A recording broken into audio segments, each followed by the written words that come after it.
657 సదాకాలము నీతో నేను జీవించదను యేసయ్యా సదాకాలము నీతో నేను జీవించదను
పరిశుద్ధ గ్రంథం నుంచి దేవుని యొక్క వాక్యాలు చదువుకుందాం. 8వ పాట. పరిశుద్ధ పరిశుద్ధ పరిశుద్ధ ప్రభువా పరిశుద్ధ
గ్రంథం నుంచి మొదటి పాఠంగా యెషయా గ్రంథము 40వ అధ్యాయము 1 నుంచి 4 వచనాలు చదువుకుందాం.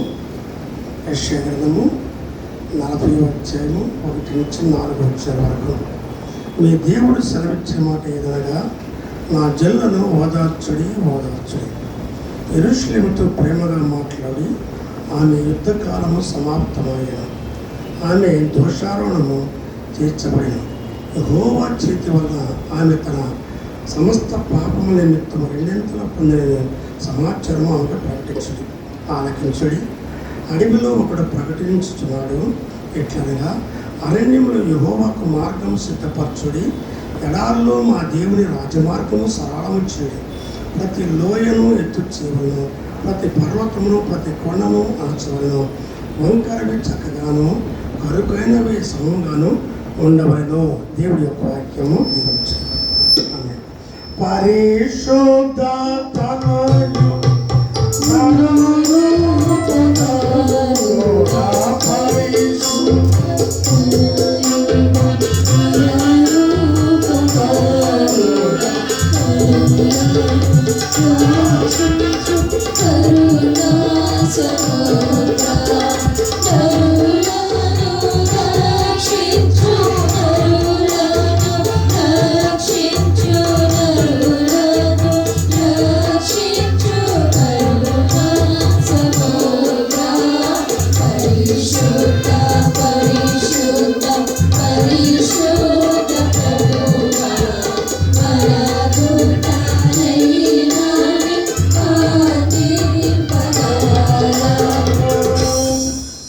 రెండో పాట చదువుకుందాం. అపోస్తల కార్యములు 1వ అధ్యాయము 1 నుంచి 5 వచనాలు చదువుకుందాం. ఇదన్నీ ఏర్పరచకుండా ఉండడం పాఠంలో అపోస్తల కార్యములు 1వ అధ్యాయము 1వ వచనం నుంచి 5వ వచనం వరకు.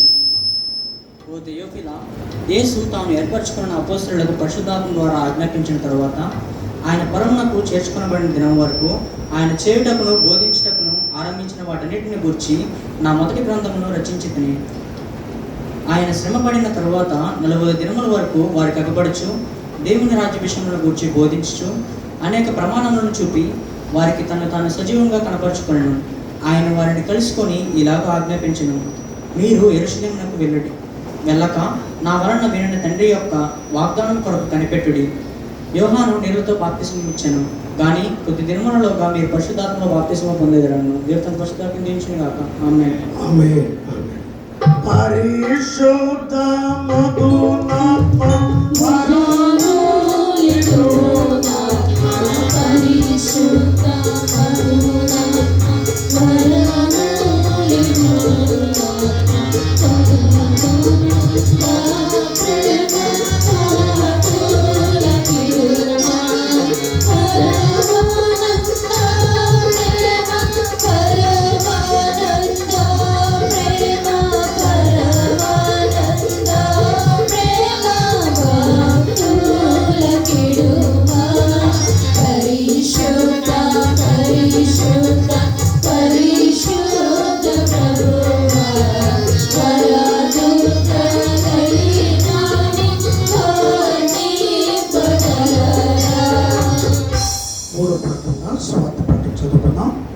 లూకాసు వార్త 24వ అధ్యాయము 44 నుంచి 49 వచ్చే వరకు చదువుకుందాం.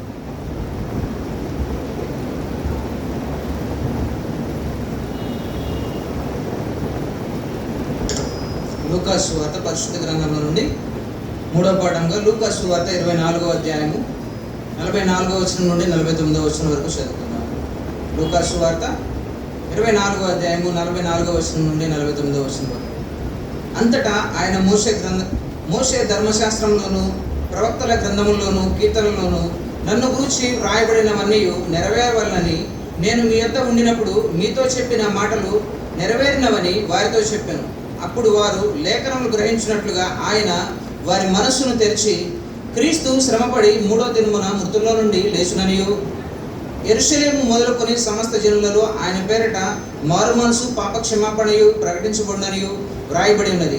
ఈ సంగతులకు మీరే సాక్షులు. ఇదిగో నా తండ్రి వాగ్దానం చేసినది మీ మీదకి పంపుతున్నాను. మీరు పైనుండి శక్తి పొందు వరకు పట్టణంలో నిలిచిండుడని వారితో చెప్పాను. దేవుడి యొక్క వాక్య భాగాన్ని దీవించును గాక.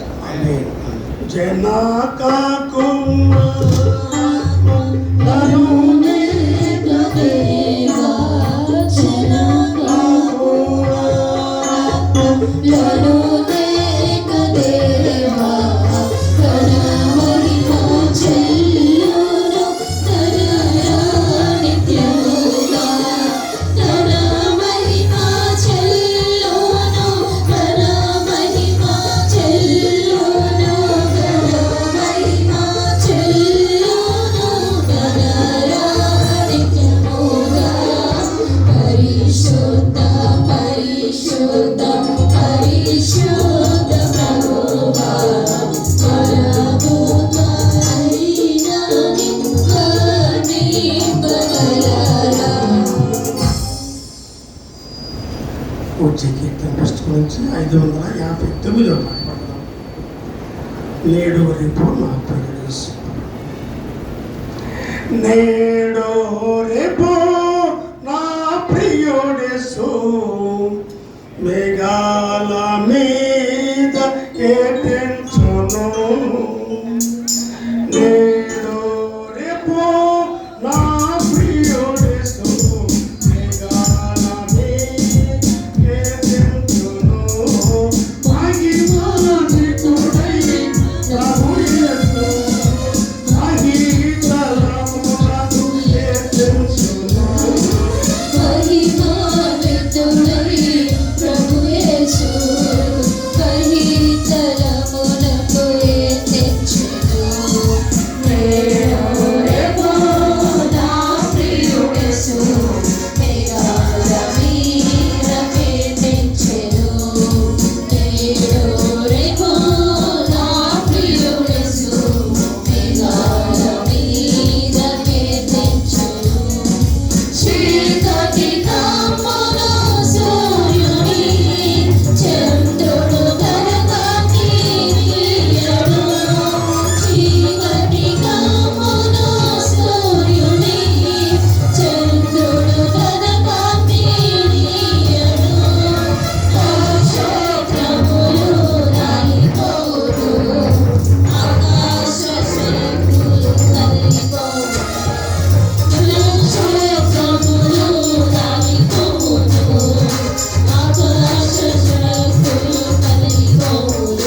కొద్ది నిమిషాలు చేసుకున్నాం.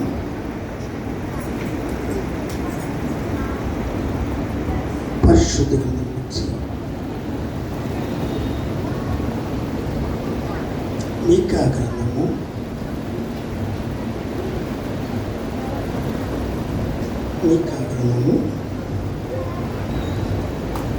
7వ అధ్యాయము 2వ వచనాన్ని చదువుకున్నాము. భక్తుడు దేశంలో లేకపోయాను, యథార్థపరుడు ఒకడును లేడు, అందరూ ప్రాణహాని చేయుటకై పొంచి ఉండువారే, ప్రతి మనుషుడును నిరాతుడై తన సహోదరుని కొరకు వరలను ఒక్కును. ప్రార్థన చేసుకున్నాం. ప్రభానికి వందనాలు. నీ పరిశుద్ధమైన పాదశలను ప్రేమించి మనసు మాకు ఇచ్చావు ప్రభా. నాయన ప్రతి దినము నీతో గడిపే అవకాశం మాకు ఇచ్చావు తండ్రి.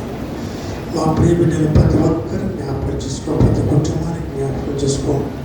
క్షేమంగా ఇచ్చావు, క్షేమకరమైన ఆరోగ్యాన్ని ఇచ్చావు, నేను నెమ్మదిని ఇచ్చావు తండ్రి. బిడ్డలందరూ ప్రభా నీ హస్తం కింద భద్రపరిచి మరి ఒక విశ్రాంతి దినంలోని పాల్గొనే అవకాశం మా ప్రియకి మాకు ఇచ్చావు తండ్రి. మేము అందరం తండ్రి నేను అక్కడికి సిద్ధపడే మనసును భక్తి జీవితం మాకు దయచేయండి. మాటలు ఉన్న లోతైన సత్యాల ప్రభావం తెలుసుకొని తండ్రి ఆత్మీయ సిద్ధపాటు కలిగిన తత్వం మాకు దయచేయండి. యేసయ్యను బట్టి అడుగుతున్నాం తండ్రి. ఆమేన్. మీకా గ్రంథము 7వ అధ్యాయము మనం చదువుకుంటున్నాం. 7వ అధ్యాయము అనేది చాలా ప్రాముఖ్యమైన మరి అధ్యాయం. ప్రవక్త అయిన మీకా గారు రాస్తాడు. మీకా గారు సామాన్యమైన ప్రవక్త గారు. మీకు అనేక మంది ప్రవక్తల్ని జ్ఞాపకం చేస్తున్నాను. అనేక మంది ప్రవక్తలు మరి గత వారు కూడా మరి మంచి ప్రవక్తలు జ్ఞాపకం చేసుకున్నాను. అద్భుతమైన ప్రవక్తలు, మరి ఒక ఆశ్చర్యమైన ప్రవక్తలు, దేవుని కొరకు వాడబడిన ప్రవక్తలు వారు చదువు లేకపోయినా మరి చూడండి ఎంత జ్ఞానయుక్తమైన మాటలు రాశారంటే భవిష్యత్ కాలంలో మనుషులు ఎలా ఉంటారు, లోకం ఎలా ఉంటుంది, లోక పరిస్థితి ఎలా ఉంటుంది, అక్కడ దినాల్లో ఎలా ఉంటారో అవన్నీ కూడా రాశారు ప్రవక్తలు. ప్రవక్త అయిన మీకా గారు రాస్తాడు. యాసవకాలపు పండ్లను ఏరిపోయిన తర్వాతను, ద్రాక్ష పండ్లు పరిగి ఏరిపోయిన తర్వాతను ఎలాగుండెనో నా స్థితి అలాగే ఉన్నది. ద్రాక్ష పండ్లు ఎలా ఒకటియో లేకపోయినో నా ప్రాణం కష్టమైన ఒక కొత్త అంజూరపు పండు అయినను లేకపోయానో. ప్రవక్త అయిన మీకా గారు జ్ఞాపకిస్తాడు. సామాన్యమైన ప్రవక్త కాదండి. పరిశీలించాడు, ప్రవచించాడు. మరి లోకంలో ఉన్న పరిస్థితులు జ్ఞాపకం చేశాడు. పాత నిబంధనలో ఏది రాయబడిందో, పాత నిబంధనలో ఏ యొక్క మాటలు హెచ్చరికలో రాయబడిందో, కొత్త నిబంధనలు కూడా అదే రాయబడింది. కనుక మత్తయి సువార్త 24వ అధ్యాయానికి కూడా దీనికి చాలా పోలికలు ఉన్నవి, సంబంధములు ఉన్నాయి. కానీ ప్రవక్త అంటున్నాడు నా పరిస్థితి ఎలా ఉన్నది అన్నాడు. నా పరిస్థితి ఎలా ఉంది, పరీక్షించాను, పరిశీలించాను. మరి లోకం ఎలా ఉందంటే వేసవి కాలపు మరి పండ్లను ఏరుకున్న తర్వాత, ద్రాక్ష పండ్లు పరిగి ఏరుకున్న తర్వాత ఎలాగుండినో నా స్థితి అలాగే ఉన్నది. లోకంలో పరీక్షించాలి, లోకంలో పరిశీలన చేశాడు. మనం ఎక్కడన్నా చూడండి, మీకా గారు ఏది రాశాడో అదే మనకి ఇప్పుడు మనం చూడగలం. చూడండి, ఎక్కడ పరిశీలన చేసినా, ఎవరిని పరిశీలన చేసినా, ఏ సంఘాన్ని పరిశీలన చేసినా, లేకపోతే ఏ రీతిగా పరిశీలన చేసినా కానీ ప్రవక్త అయిన మీకా గారు ఏది రాశాడో ఖచ్చితంగా అదే జరుగుతుంది. అంటే కారణం ఏంటంటే అంత్యకాలంలో ఉన్నాము అనేది ఒక అర్థమైందండి. అయితే ఆయన అన్నాడు వేసవి కాలం పండ్లు ఏరుకున్న తర్వాత పరిస్థితి ఎలా ఉంటుంది చూసామండి. ఆశపడ్డాడు, తృప్తి పడ్డాడు, లేకపోతే ఎన్నో ఆశపడ్డాడు కదండి. అది లేదు. అందుకనే ప్రభు జ్ఞాపకం చేశాడు, మీ దగ్గర ఏమైనా ఉన్నదా అని అడిగాడు. ఏమైనా ఉన్నదా? లేదు ప్రభువా అని అడిగాడు. చూసామండి, లేదు ప్రభువా. ఎందుకు ఎందుకని లేదు, ఎందుకు సంపాదించుకోలేదు, ఎందుకు పోగొట్టుకున్నారు అనే ప్రశ్న ప్రభు పేతురుని వేశాడు. కానీ లోకము అలా ఉందండి. భక్తులు అనబడిన వారు లేరు, భయభక్తులు కలిగిన వారు లేరు. భక్తి కలిగిన వ్యక్తి కనపడతారేమో అని చూస్తే ఎక్కడ చూసినా లోకంలో పరిచయం చూస్తే ఎక్కడ కనపడతాయి అంటే చూసామండి. ఎంతో పరిశ్రమ చేశాడు మీకా ప్రవక్త. ఎంత పరిశ్రమ చేశాడంటే అన్నాడు, ద్రాక్ష పండ్ల గెల ఒకటియో లేకపోయానో. ఉదయాన్నే లేచి ఆయన దారి మధ్యలో పెడతాడు. దారి పక్కన ఒక అంజూరపు చెట్టు ఒకటి చూశాడు. బాగా ఆకలిస్తాడు. చూసాడండి, ఆకలేసి ఆ చెట్టు వైపు చూసి ఏదైనా కానీ ఒక పండు ఉందేమో తిందాము అని ఆశపడ్డాడు. చూసామండి, చూస్తే ఎక్కడ ఒక్క ఫలం లేదంటే. ఆకులు మాత్రమే ఉంది, చెట్టు మాత్రమే ఉంది, రూపం మాత్రమే ఉంది, కానీ ఒక్క ఫలం లేదంటండి. ఒక్క ఫలం లేకపోయానికి అది చాలా నిరుత్సాహపడాడు. పెంచిన వ్యక్తి ఎవరండి? ఆయన. ఒక విత్తనం వేశాడు, దాన్ని పెంచాడు, దాన్ని కాపుదల ఇచ్చాడు, దానికి అనేకమైన మేలు చేయాల్సినవన్నీ కూడా చేశాడు కదండి. ఇప్పుడు మన పరిస్థితి మన పరిస్థితి కూడా అంతే. మళ్ళీ గర్భంలో నుంచి తల్లి గర్భంలో నుంచి వచ్చే పిండము దగ్గర నుంచే దేవుడు కాపుదల ఇస్తాడు. ఎప్పుడైతే పిండం అనేది ఏర్పడిందో అప్పటి నుంచి దేవుని యొక్క కృప ఉన్నది, దేవుని యొక్క కాపుదల ఉన్నది, దేవుని యొక్క రక్షణ ఉంది, దేవుని యొక్క హస్తం కింద భద్రపరిచి ఉన్నారు ఆ వ్యక్తి. అందుకనే దావీదు భక్తుడు అన్నాడు, పిండమునై ఉండగా నీవు నన్ను చూసావు ప్రభువా అన్నాడు. నేను పిండమునై ఉండగా నీవు నన్ను చూసావు. పిండముగా ఉండగా నీ యొక్క దృష్టి, నీ యొక్క కాపుదల, నీ యొక్క ఆశ్రితము సమస్తము నా మీద ఉన్నదనైనా ప్రతి దినము కాపాడుతూ వారములు గడిచినవి, నెలలు గడిచినవి, అనేక మరి దినాల్లో నీ కాపుదల కదండి. తల్లి గర్భంలో మరి పిండం అనేది తయారైన తర్వాత ఒక రూపం ఆకారం వచ్చిన తర్వాత ప్రతి దినము దేవుని కాపుదల కావాలండి, దేవుని యొక్క రక్షణ కావాలండి, దేవుని యొక్క దృష్టి ఆ పిండం మీద, ఆ రూపం మీద ఉండాలి. అంతే కదండి. లేకపోతే చాలా కష్టం కదండి. తల్లి సంతోషపడాలి, కుటుంబం సంతోషపడాలి, కుటుంబంలో సంతోషం ఉండాలి. కనుకనే దేవుడు చూడండి, మన దుఃఖపరిచే దేవుడు కాదండి, దుఃఖపరిచే దేవుడు కాదు, మన బాధ పెట్టే దేవుడు కాదండి. మనకి ఏదో ఒక రీతిలో మన దేవుడు మనల్ని కాపాడే దేవుడై ఎంత అద్భుతమైన కార్యాలని దేవుడు మన పట్ల జరిగిస్తున్నట్టు చెప్పలేడు. కనుక తల్లికి సంతోషము, కుటుంబానికి సంతోషము అందరికి ఇవ్వాలనే దేవుడు తన యొక్క కృప, కాపుదల, ఆశ్రితం నుంచి ఆ కార్యము జరిగిస్తూ ఉన్నాడు. అందుకనే భక్తుడు తగ్గుతున్నాడు, పిండము దగ్గర నుంచి తన యొక్క మరి స్థితిని జ్ఞాపకం చేసుకున్నాడు. నీవు నన్ను చూశావు అన్నాడు, నీ కాపుదల ఇచ్చావు, నీ యొక్క రక్షణ ఇచ్చావు, నన్ను క్షేమకరంగా ఉంచావు ప్రభా అని అప్పటి నుంచి మొదలు పెట్టాడు. పుట్టిన దగ్గర నుంచి కాదు, లేకపోతే ఇప్పటి నుంచి కాదు, కానీ పిండము దగ్గర నుంచి తన యొక్క జీవితాన్ని పరిశీలన చేసుకొని దాని విషయంలో పశ్చాత్తాపడి తన హృదయాన్ని సరి చేసుకున్నాడు దావీదు భక్తుడు. చూడండి అన్నాడు, ప్రవక్త అయిన మీకా గారు జ్ఞాపకం చేస్తాడు. వాళ్ళు చదువులేని పామరులు అంటే వాళ్ళు ఏమీ చదవలేదు, కానీ దేవుని యందు భయభక్తులు కలిగి ప్రవచన వరం ఉన్నవారు, మరి ఆత్మీయ జ్ఞానం ఉన్న గొప్ప ప్రవక్తలు వారండి. మీకా ప్రవక్త సామాన్యమైన ప్రవక్త కాదండి. లోకములో ఉన్న అందరూ కూడా పరిశీలన చేశాడు. పరిశీలన చేస్తే అన్నాడు, భక్తుడు దేశంలో లేకపోయాను. తిరిగాడు ఎంతో పరిశీలన చేశాడు. చూసామండి, సొదొమ గొమొర్రా పట్టణం అంతా పరిశీలన చేయమన్నాడండి.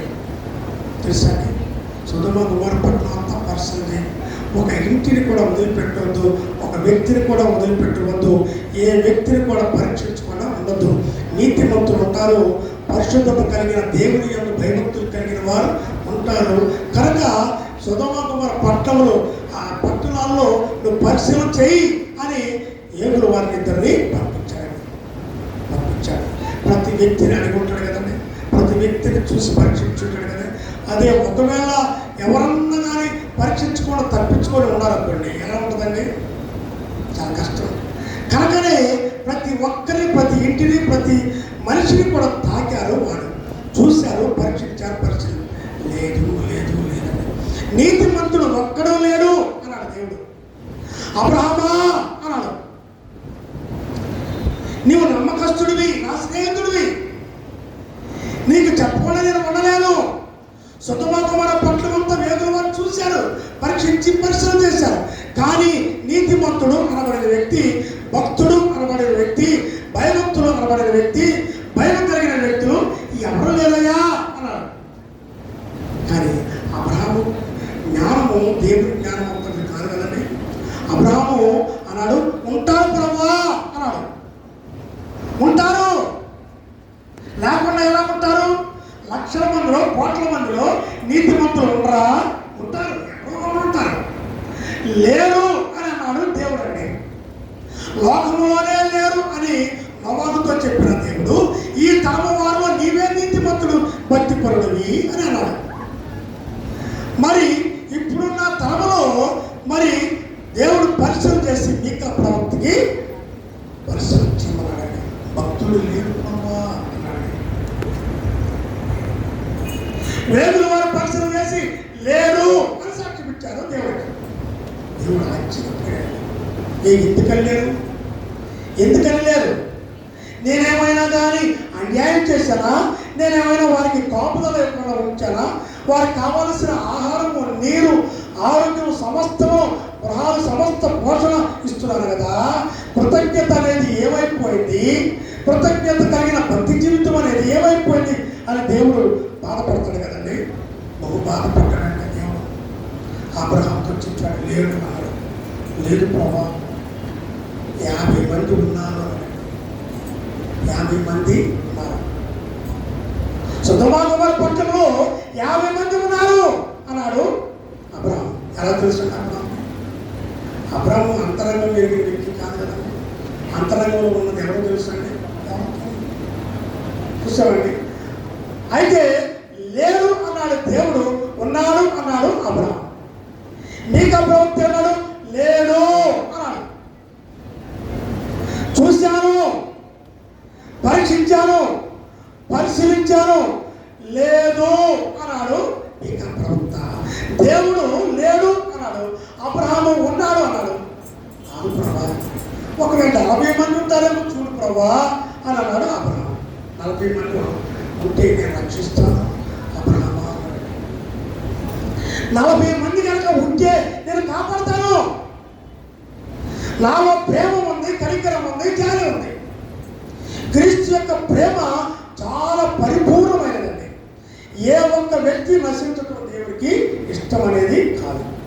ప్రతి ఒక్క వ్యక్తి కోసం ప్రాణం పెట్టాడు, ప్రతి వ్యక్తి కోసము సిలువనెక్కాడు, ప్రతి వ్యక్తి కోసము ఆయన కొరడాలతో కొట్టబడి ఉన్నాడు. ఆఖరికి ఇస్కరియోతు యోధాతో కూడా మాట్లాడాడు. యోధా, నీ కోసం నేను ప్రాణం అర్పిస్తాను అన్నాడండి. కానీ నీ కార్యంలో ఎంగిలించడు, కానీ నీ కోసం ప్రాణం అర్పించడానికి కోసము నేను ఉన్నాను అని చెప్పాడు దేవుడు. ఎంత గొప్ప!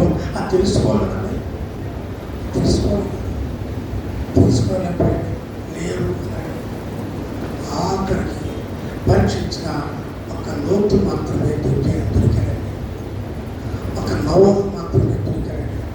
చూసాడండి, మీకా ప్రవక్త చాలా పరిశ్రమ చేశాడు. చూడండి, మనము ఎంతో మంది చూస్తూ ఉంటాం, పరీక్ష చేస్తూ పరిశీలిస్తూ ఉంటాం కదండి. ప్రార్థనకి వెళ్ళేవాళ్ళు ఉంటారు, దేవుని ఆరాధించేవారు ఉంటారు, దేవుని సన్నిధిలో ఉండేవారు ఉంటారు, అనేక రీతిగా వాడబడేవారు లోకంలో ఎంతో మంది ఉంటారు కదండి. అంతే ఎంతో మంది ఉంటే మరి ఆ యొక్క ప్రేమ, కనికరం, జాలి అనేది చూపుకొని ఉంటాడండి. చూసామండి ఎంత భయంకరమైన చెప్పండి. ఉదయాన్ని కూడా ఒక ఆయన అన్నాడు, రాత్రులు 12 తర్వాత మా ఇళ్ళకి వచ్చారండి అన్నాడు. డబ్బు పట్టుకొని రాత్రులు 12 తర్వాత మా ఇంటికి వచ్చాడు. లేపి ఇస్తాడు, లేపి ఇస్తాడు. మేము క్రైస్తవులమి, దేవుని ఎరిగిన వారమి, దేవుడు ఇచ్చేది మాకు చాలు. అది ఆయన ఎంత ఇచ్చినా చాలు. దీనివల్ల శాపము శిక్ష అనేది ఉన్నది అనే భక్తిపరుడు లోకంలో ఏమైపోయాడు, క్రైస్తత్వంలో ఏమైపోయాడు. నేను ఉదయాన్నే చాలా మంది నాకు చెప్పాడు, కానీ మన పరిశుద్ధులైన దేవుని యొక్క పరిశీలనని రక్షించాలని, ఆత్మ జీవితంలో వారిని రక్షించి దేవుని రాజ్యానికి ఉంచాలన్నాడు. చూసామండి, లేకపోయాను అన్నాడు. ద్రాక్ష పండ్లకు వెళ్ళవు ఒకటి లేకపోయాడు.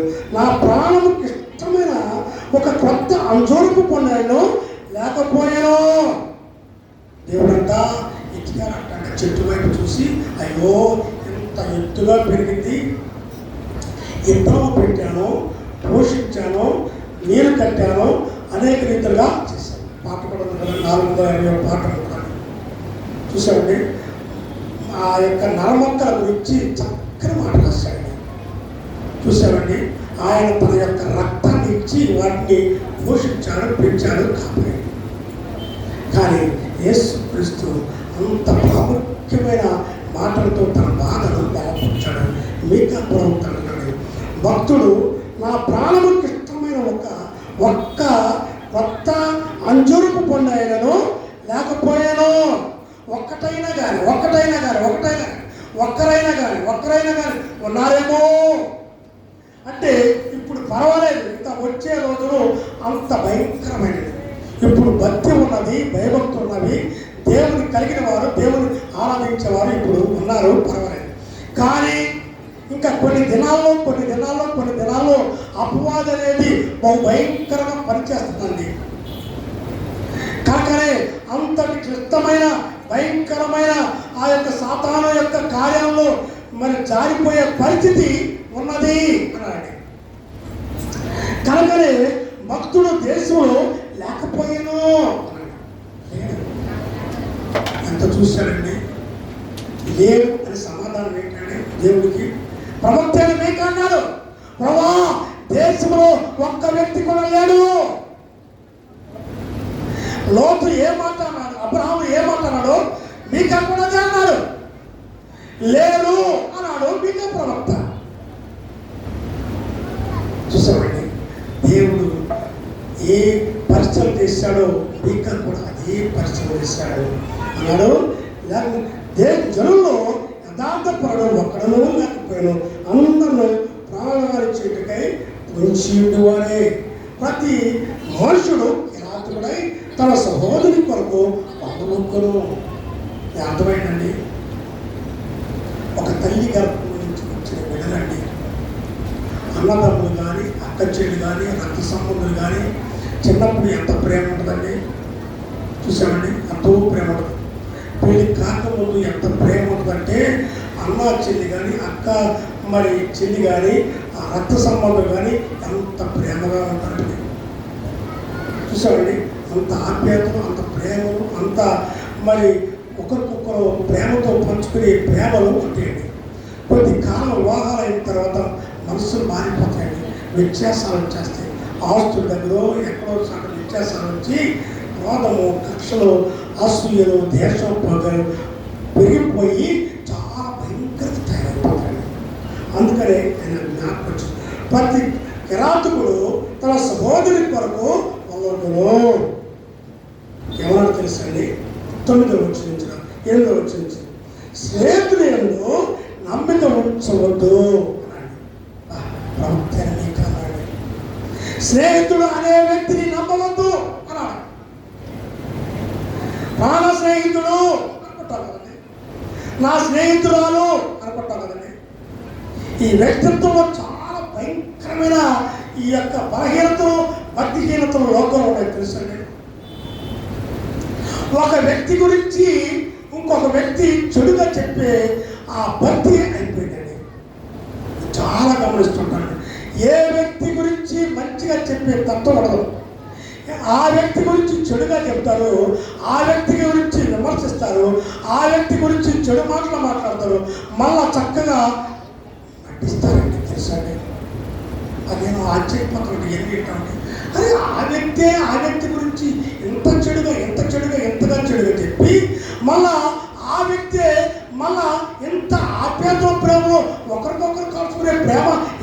వచ్చింది?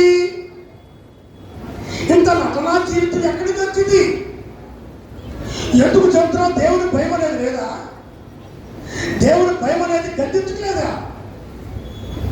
మా ముఖ్య స్నేహితుడు, స్నేహితురాలు, ప్రాణ స్నేహితురాలు అనుకుంటాం, ప్రాణ స్నేహితుడు అనుకుంటాం, స్నేహాలు చేస్తాం. అయ్యో నేను స్నేహితుడు అనుకుంటాం. కానీ ఆ యొక్క స్నేహాన్ని మనం గౌరవించాలి కదండి, ప్రేమించాలి కదండి. ఆ వ్యక్తి గురించి ఎందుకు చెడుగా చెప్పాలి? ప్రార్థన చేయి, దేవుని అడుగు, ప్రభా ఇదిగో ఇలాంటి తత్వమును కనుక మార్చు అని ప్రార్థన చేయి. అంతేగాని ఆ చెడుగా చెప్పి, చెడు ప్రకటన చేసి, చెడుగా లోకానికి చెప్పి, అనేక మందికి చెప్పి ఆ వ్యక్తిని ఎండేసి బహు భయంకరంగా చేసే మరి ఆ భక్తి పరులు అనబడిన వారు భక్తిహీనులు ఉన్నారండి. ఖచ్చితంగా ఇప్పుడు జరిగేది మీకు ప్రవక్త ఆశ్చర్యండి. చాలా వింటూ ఉంటాను, చాలా మంది చూస్తూ ఉంటాను, పరీక్ష చేస్తాను. సంఘంలో కానీ విశ్వాసంలో కానీ దేవుని నమ్ముకున్న వాళ్ళు ఈ చెడ్డ అలవాట్లు ఉన్నాయండి. ఎంత ప్రేమ కారిపోయినట్టు ఇస్తారు తెలుసా అండి. ఎంతో అంటే మధ్యలో తల్లి సేపటి పిచ్చోడైపోయాడు కదండి, చెడ్డోడు కింద కడతాడు. కానీ ఎంత ప్రేమ చూపించే వ్యక్తి దేవుని యందు మరి భయభక్తులు కలిగి ఆ వ్యక్తి కోసం ప్రార్థించాలి కదండి. ఒకరినొకరు విమర్శించుకునే తత్వం లోకంలో అయిపోయింది. కనుకనే దేవుడు అన్నాడు, స్నేహితులు యందు నమ్మిక ఉంచవద్దు, ఎవరిని నమ్మొద్దు అన్నాడు. స్నేహితులు అనేవారు లేరు. స్నేహితులు అనబడిన వ్యక్తి ఎవరంటే అబ్రహామే. అబ్రహాముని అన్నాడు దేవుడు, అబ్రహాము నా స్నేహితుడు అన్నాడు. ఎందుకని? అబ్రహాములో ఉన్న స్నేహంతో ఉన్న భక్తి అబ్రహాములో కానీ ఇంకెక్కడ లేదు. అబ్రహాము నా స్నేహితుడు, నా హృదయానుసారుడు అన్నాడు. అంతగా నమ్మాడు అంటే దేవుడు ఎంత పరిశ్రమ చేసి అబ్రహాముని నా స్నేహితుడు అని అన్నాడు. ఆ స్నేహం ఏమైపోయింది? కానీ ఎంత క్రోధం కలిగిన ఈ అసూయ పనులు భక్తులు ఎట్లా అయిపోయినట్టే చెప్పలేమండి. కనుకనే మీకా ప్రవక్త ఆయన జ్ఞాపకం, స్నేహితులను నమ్ముకోవచ్చు, ముఖ్య స్నేహితుని నమ్మకొనవద్దు. ముఖ్య స్నేహితులు అంటే ఏది చెప్పకుండా ఉండలేను, పాపం మర్చిపోయి ఏదో ఒకటి చెప్తారండి. చూసామండి, అప్పుడు గిట్టో మరి కోడగట్టమో లేకపోతే ఇంటి పరిచయమో సమస్యలు అన్నీ చెప్తే అవి ఏం చేస్తారో తెలుసండి, అవి వెంటనే తీసుకెళ్ళి ఎండేస్తారండి. అన్నీ చెప్తారు కదండి, ఏదో పొరపాటున గబాలు వస్తాయి. ఇంట్లో పరిస్థితి బాగాలేదమ్మా, భర్త మాట్లాడట్లేదు, మరి భార్య మాట్లాడట్లేదు, అంటే పిల్లలు మాట్లాడట్లేదు, ఎవరిష్టం వాళ్ళు అన్నారనుకోండి. ఈ వార్త చేస్తుంటే మళ్ళీ ఎవరికి చెప్పాలంటే అమ్మో నేనా ఎవరికి చెప్పను అంటారు.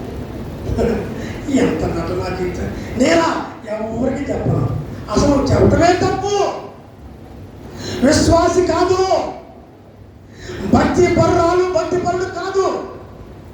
నువ్వు మోసపోతున్నావు, మోసపోయే తత్వం ఉన్నది. నీ కడుపులోనే ఉంచుకో, నీలో దాచుకో, అంతేగాని నీ సమస్యలు అనేవి చెప్పావో నమ్మావో ముఖ్య స్నేహితురాలు అని అన్నావు, నేను ఎండేసే భక్తి ఈ లోకంలో ఉన్నది, భక్తి అనేది లేదు అన్నాడు.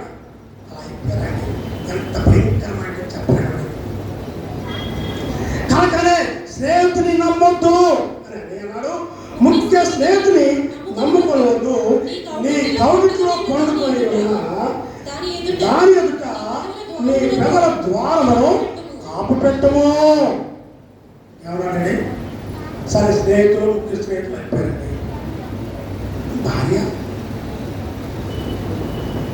భార్యను కూడా నమ్మొద్దండి, భర్తను కూడా నమ్మొద్దనండి. మరి అదేంటో నాకు అర్థం కావట్లేదండి.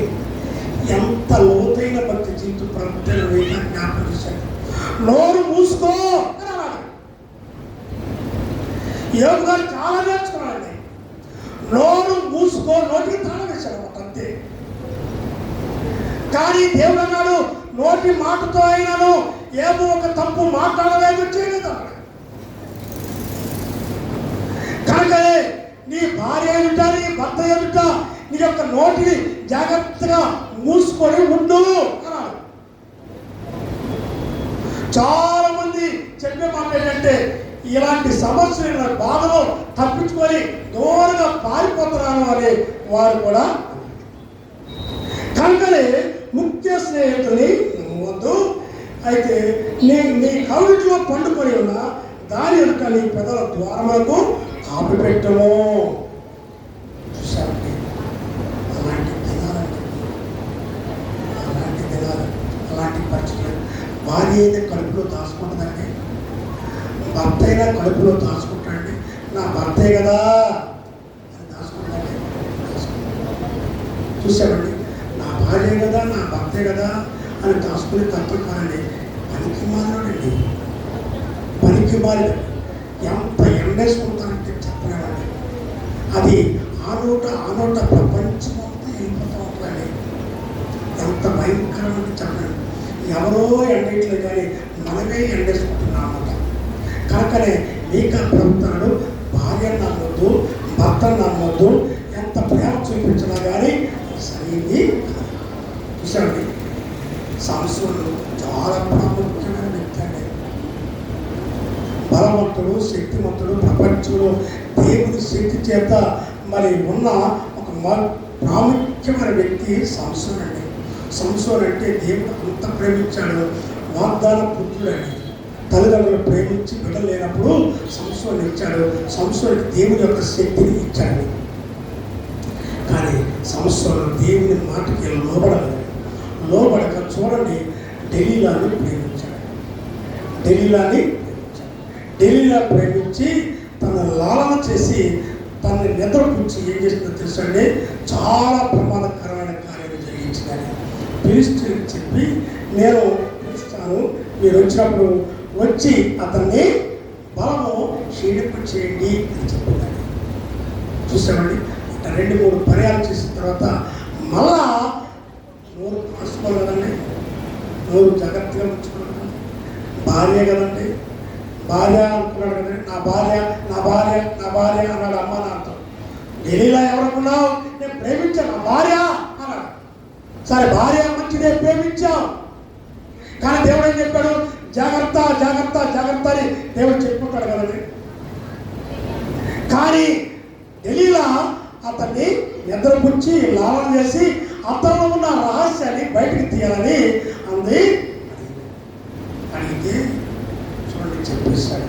తన బలం ఏందో, ఎక్కడ ఉందో, శక్తి ఉందో, ఎలా ఉంటుందో సమస్తం చెప్పేస్తే చూడండి, అతను నిద్రపుచ్చి పిలిచి మొత్తం క్షవరం చేసిందండి. తల శక్తి అంతా కోల్పోయాడు. ఫిలిష్తీయులు వస్తున్నారు అని చెప్పాడండి. పరిస్థితులు లేవలేదండి. చూసామండి, లేవల శక్తిని కోల్పోయాడు. బలహీనం అయిపోయాడు. తర్వాత అర్థం చేసుకొని ఉంటాడండి. బాధ వచ్చినప్పుడు ఓదార్థమైనట్టు కదండి.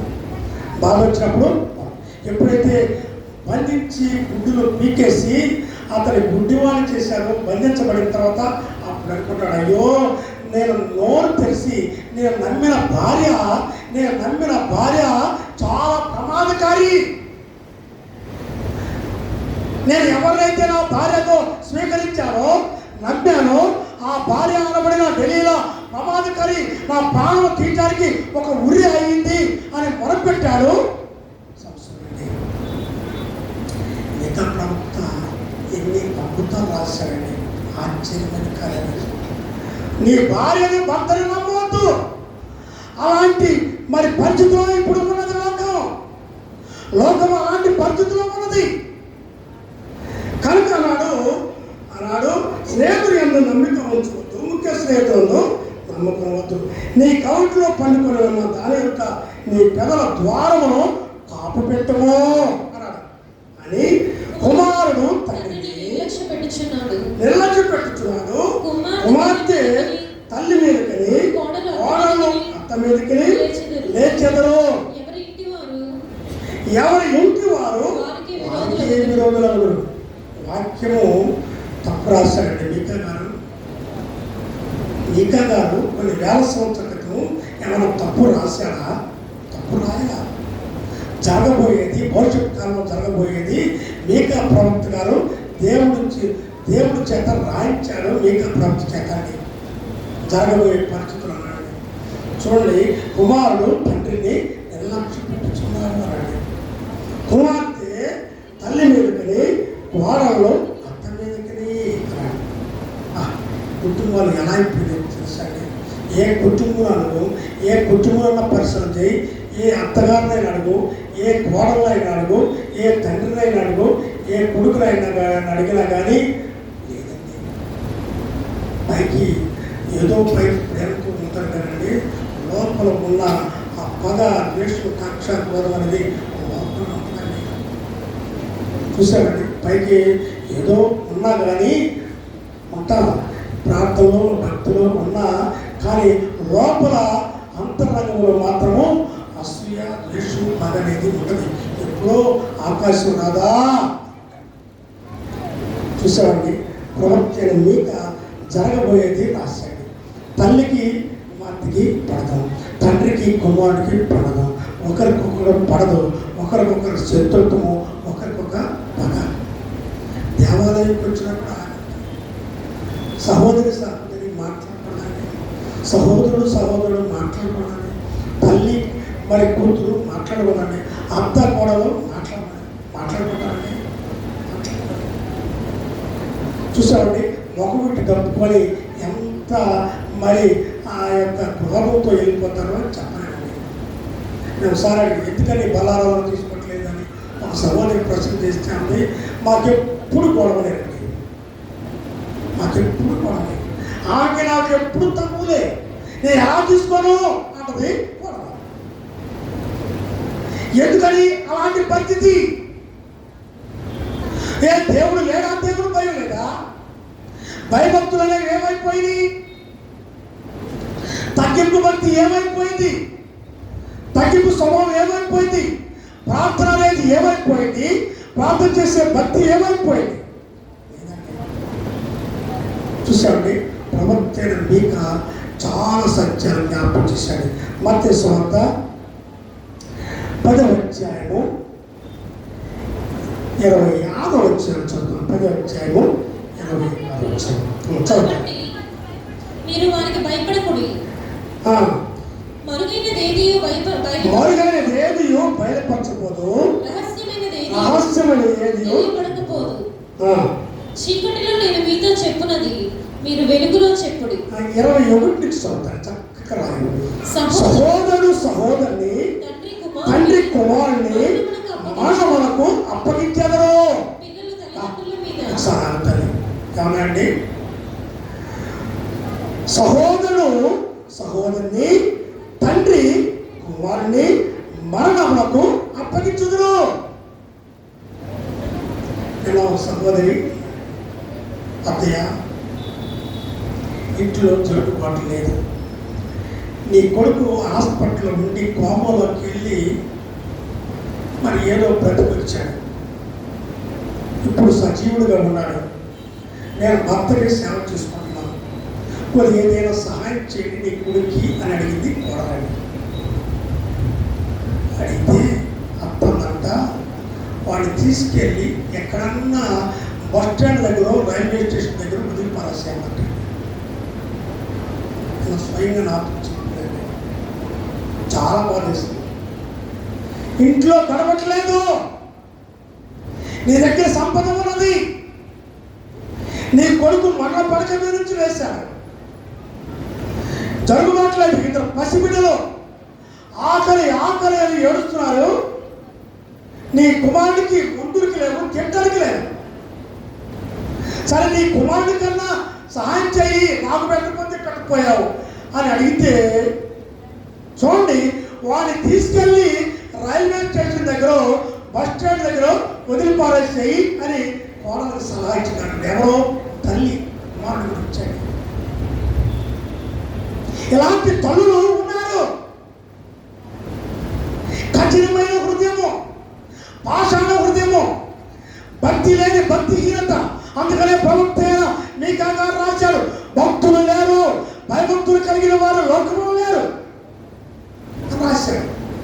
ఏం చేస్తాండి? తండ్రికి ఫోన్ తీసుకుంటాను నానా అంటే పాప తండ్రి టాపీ వేస్తుంటాడు, టాపీ పట్టేసుకుంటాడు.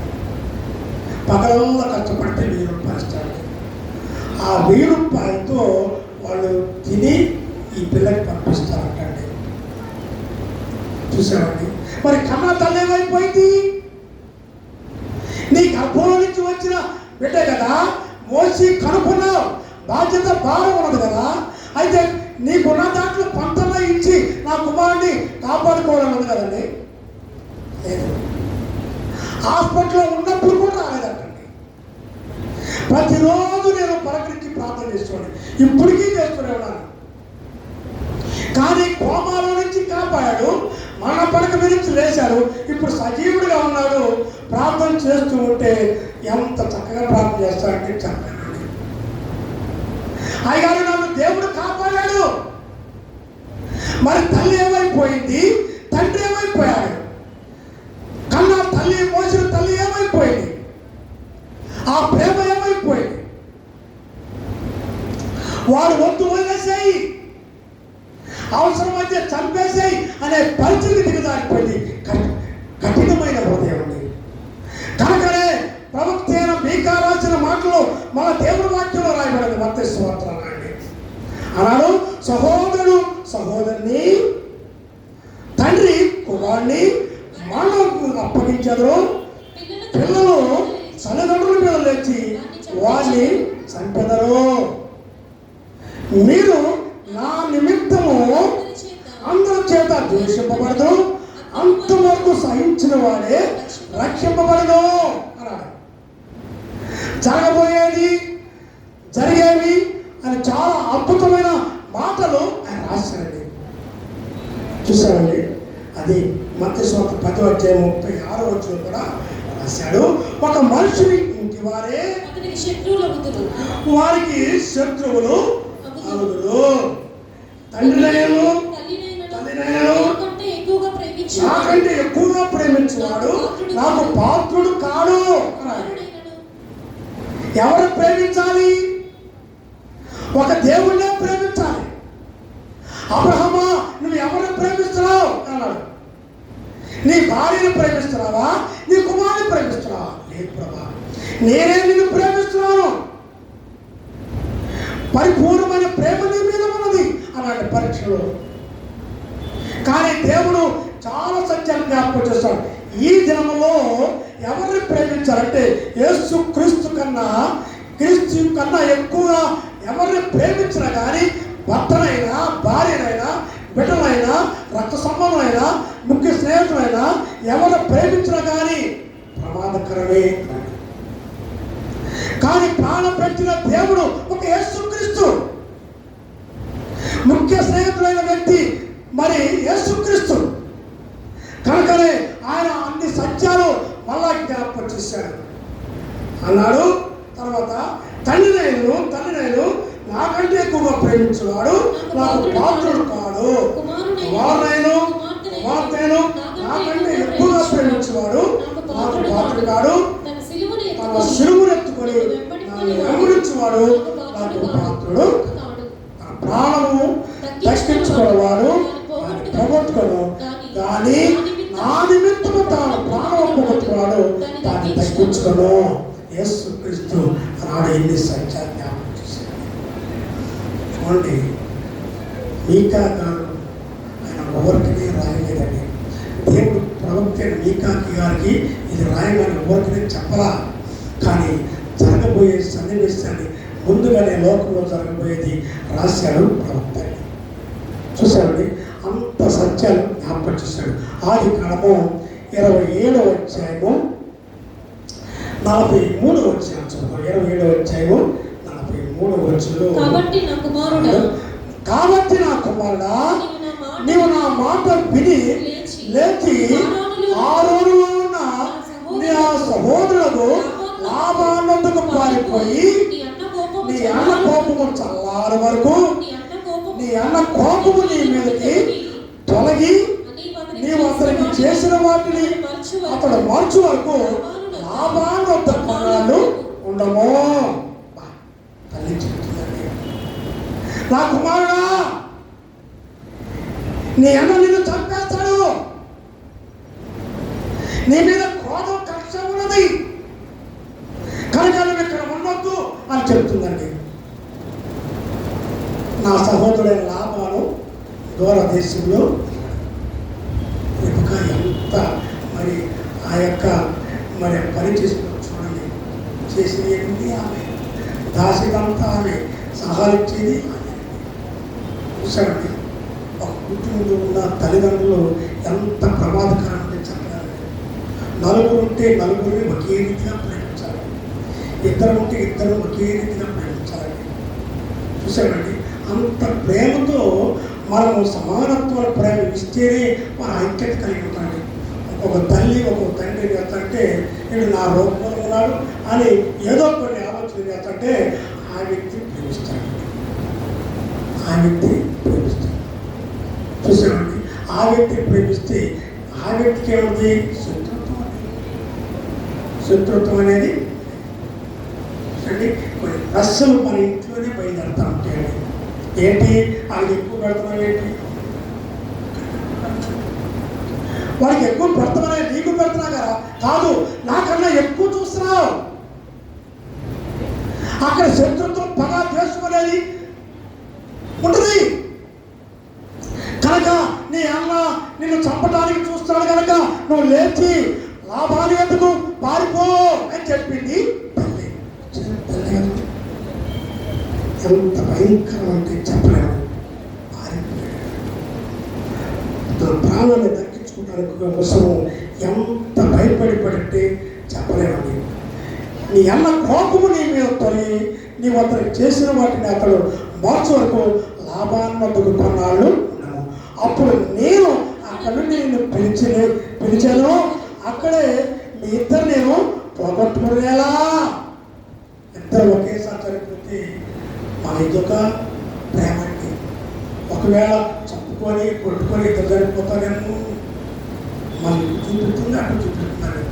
కానీ దేవుడు గమనిస్తూనే ఉన్నాడండి, దేవుడు గమనిస్తున్నాడు.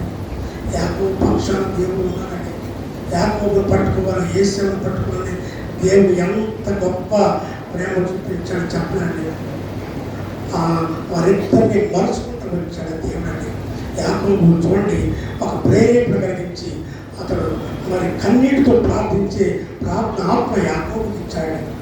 తెల్లవారు మొరపెట్టి కన్నీరు కాంచి సర్చేసుకున్నాడు. తల్లి చేయలా, తల్లి సలహా ఇవ్వాలి, తల్లి చెప్పలా. దేవుడి దగ్గరికి వెళ్ళాయా నువ్వు తెల్లవారు మొరపెట్టి మరి ఇది సర్చేసుకొని తల్లి చెప్పిందా? లేదా. యాకోబు చూడండి ఎంత జ్ఞానయుక్తమైన మనసు కలిగి ఉన్నాడు చెప్పండి. దేవుడు పట్టుకున్నాడండి, దేవుడు అంతరంగా చూశాడు. అయితే దేవుడి దగ్గర మొరపెట్టాడండి. మొరపెట్టి కన్నీరు కాచి దేవుడిని సంపాదించుకున్నాడు యాకోబు. చూసాడండి బయలుదేరాడు, తగ్గించుకున్నాడు, దీనత్వం కలుగున్నాడు, మరి సాష్టాంగపడే ఆ భక్తిని నేర్చుకున్నాడు. ఆ దగ్గర అవన్నీ సేవ చేసుకున్నాడు. చాలా కోపంలో అయిపోయిందండి, తగ్గిపోయింది. ద్వేషం ఏమైపోయింది, పోయిందండి. అసూయపై సమస్తం పడింది. ఒకరు చూసుకునే ఉన్నాడు తెలుసా, నేను చూస్తూ ఉంటే నీ ముఖము దేవుడి రూపం వలె ఉన్నది అన్నాడు యాకోబు. ఏసాం అలాగే ఉన్నాడు. శత్రుత్వం అనేది లేదు. సహోదరా, ఒక తల్లి గర్భంలో నుంచి వచ్చాం, ఒక రక్తం పుచ్చుకొని పుట్టాం, ఒక తల్లి గర్భంలో నుంచి వచ్చిన వ్యక్తుల్ని. ఎందుకు ఎలాంటి శత్రుత్వం కలిగిందంటే ఒక తండ్రి తల్లి కారణమైపోయారు. సమానత్వం అనేది లేదు, సమానత్వం ప్రేమ లేదు. ఒకరిని ఒకరి ప్రేమ, ఇంకొకరి ప్రేమ, ఇలాంటి తత్వాలు కలిగే మరి భక్తిహీనత అనేది లోకంలో ఉన్నది కనుకనే ఆనాడు రెబెకా చేసింది. యాకోబుని పట్టుకున్నాడు దేవుడు. అయ్యో సహోదరులు రక్త సంబంధులు వీళ్ళు మార్చి వీరిని దేవుడి యొక్క రూపము ఇచ్చి వాళ్ళలో ఐక్యత కలిగించి మార్చాలి అనుకున్నాడు దేవుడు అండి. చూడండి వారు ఎదురుగా నిలబడి ఇప్పుడు ఏం చేస్తారండి, యాకోబు ఏమంటాడు, యేసేపు ఏమంటాడు. యాకోబు అన్నాడు, అన్నా నిన్ను చూస్తూ ఉంటే యేసుక్రీస్తును చూసినట్టు ఉన్నది. యేసేపు అంటున్నాడు, నిన్ను చూస్తూ ఉంటే మరి ఒక యేసు ప్రభు చూసినటువంటి ప్రేమ అండి, కనికరము, జాలి, దయ చూసారండి. తింటే తింటే ₹1 ఎక్కువ తీసుకుంటే అని అనే తప్పు ఉంటుందండి. ప్రేమ ఆయన ఎందుకు పెట్టావు, దానికి ఎందుకు ఇచ్చావు, ఆయనకి ఎందుకు ఎక్కువ ఇచ్చావు, ఎందుకు పోలేరా అని అన్నాం కానీ లేదు. ఎందుకని ఇంత పరాద్వేషాలు? క్రీస్తు లేడు కనుకనే. శత్రుత్వం అనేది లోకంలో ఉన్నది కనుకనే యాకోబు ఏశావు విషయంలో దేవుడు చూడండి ఎంత మలిచాడండి. మలిచి వారిని ఒక ప్రాముఖ్యమైన వ్యక్తులుగా మార్చి తీర్చిదిద్దాడు. చూసామండి, నీ అన్న కోపము నీ మీద తొలగి నీవు అతనికి చేసిన వాటిని అతను మార్చు వరకు లాభాన్ని వద్ద కొన్నాళ్ళు ఉండు. అయ్యా వెళ్ళిపోయి హనుమాన్ దగ్గర ఉంటారా అని సలహా ఇచ్చింది. మళ్ళీ అన్ని సలహాలు ఆమె ఇచ్చింది, అన్ని సలహాలు ఆమె ఇచ్చింది. తండ్రిని మోసం చేయమంది, మళ్ళీ కావాల్సిన ఏర్పాటు చేయమంది, మళ్ళీ అన్ని సలహాలు ఇచ్చి చూడండి మళ్ళా పారిపోయే ఆ యొక్క సలహా కూడా ఇచ్చింది. ఎక్కడికి పారిపోవాలో సలహా కూడా ఇచ్చింది తల్లి. కానీ దేవుడు అంత పరిశ్రమ చేస్తాడు, పరీక్షించి ఈ కుటుంబాన్ని కలపాలి, అన్నదమ్ముల్ని కలపాలి, అక్క చెల్లిని కలపాలి, రక్త సంబంధాన్ని కలపాలని దేవుడు ఈనాడు అద్భుతమైన కార్యాలు ఆయన జరిగిస్తున్నాడండి. యేసుక్రీస్తు ఏనాడైతే కలిగి ఉంటామో ఆనాడు దేవుడు ఉంటాము, ఆ ప్రేమలు ఆప్యాయతలు ఉంటాయి. అది 33:4 ఇంకా లోతుగా అర్థమైంది. ఆదికాండము 33వ అధ్యాయము 4వ వచనంలో అప్పుడు ఏశావు అతన్ని ఎదుర్కొని పరిగెత్తి ఏమైపోయిందండి. అప్పుడు ఏశావు పరిగెత్తుకుంటూ వస్తాడండి. యాకోబు ఏమంటాడు, పరిగెత్తుకుంటూ వస్తాడండి. ఒకవేళ లోపలే కట్టో ఏదో ఉంటుంది అని అనుకోవచ్చు కదండి. చూసానండి, ప్రపంచం అలా ఉంది, లోకము అలా ఉంది, లోక వ్యక్తులు అలా ఉన్నారండి. చూసానండి, హృదయం అలా ఉందండి. ఒకసారి ఆ పేపర్లో కార్డు వేశాడు, 2 దేశాల మధ్యన ఉన్న తత్వం రాశాడు. 2 చేతులతో బ్రదర్ని సేకరించుకున్నారు. వెనకాల బాంబులు ఉన్నాయండి. వెనక చేతిలోనే బాగుంది, ఆ వ్యక్తి వెనక చేతిలో బాగుంది, ఎవరు మాత్రం మన ఇద్దరు స్నేహితులమే. ఒక కార్డు వేసి నాకు చూసి బలి అని చెప్పాడు. అంటే లోకంలో ఎవరికి వారు ఈనాడు ప్రపంచంలో అండి ప్రతి దేశంలో మహాభయంకరమైన బాంబు తయారైంది తెలుసండి. ఒక్కొక్క బాంబు వేస్తే అక్కడ నేల మొలకలు కూడా ఉన్నాయి. జపాన్ దేశం మీద వేసిన ఆ బాంబు ఇప్పటికీ అక్కడ పిల్లలు కానీ పంటలు కానీ అలాంటి బాంబులు తయారైపోయి ప్రపంచానికి హాని చేయడానికి కూడగట్టి నిలవబెట్టి ఉన్నారు. అంటే దేవుడు రాకడకు సిద్ధంగా ఉన్నదండి. కనుక మనం చాలా జాగ్రత్తగా ఉండాలని జ్ఞాపకం చేశాడు. అప్పుడు ఏశావు అతన్ని ఎదుర్కొని పరిగెత్తి అతన్ని కౌగలించుకొని ఏ తల్లి ఎందుకని నేర్పలేదు,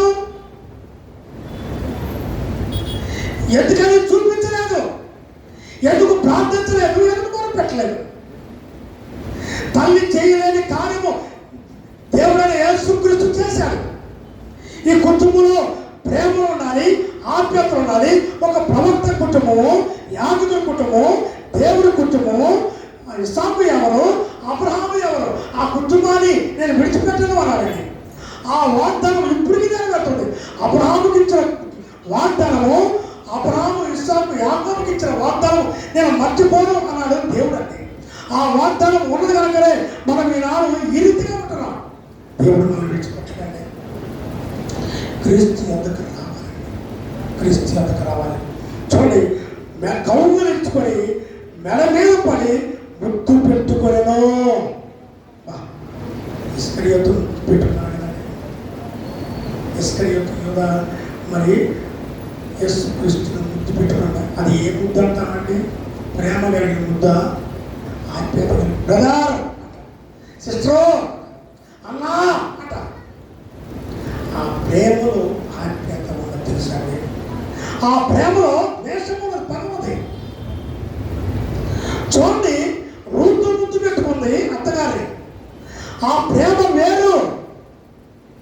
ఆ ప్రేమలో క్రీస్తు ఉన్నాడు. వార్పుకేది, ఇస్కరియోతు యూదాకేది అంటూ అనుకునవచ్చు. ఇస్కరియోతు యూదా, నేను ముద్దు పెట్టుకుంటున్నాను కానీ నేను పట్టించే తత్వములో ఉన్నది. ముద్దు ఎందుకన్నా తెలుసండి, యూదులందరూ ఒకే రీతిగా ఉంటారండి. కనుక ఆ 12 మంది ఒకే రీతిగా ఉంటారు. యేసు ప్రభు ఎవరో పట్టుకోలేము. యేసు ప్రభు అందరూ యేసు ప్రభు లాగానే ఉంటారు. కనుకనే నేను ఎవరినైతే ముందు పెట్టుకుంటానో ఆయనే పట్టుకోండి, ఆయనే బంధించండి, ఆయనే చంపండి అన్నాడు ఇస్కరియోతు.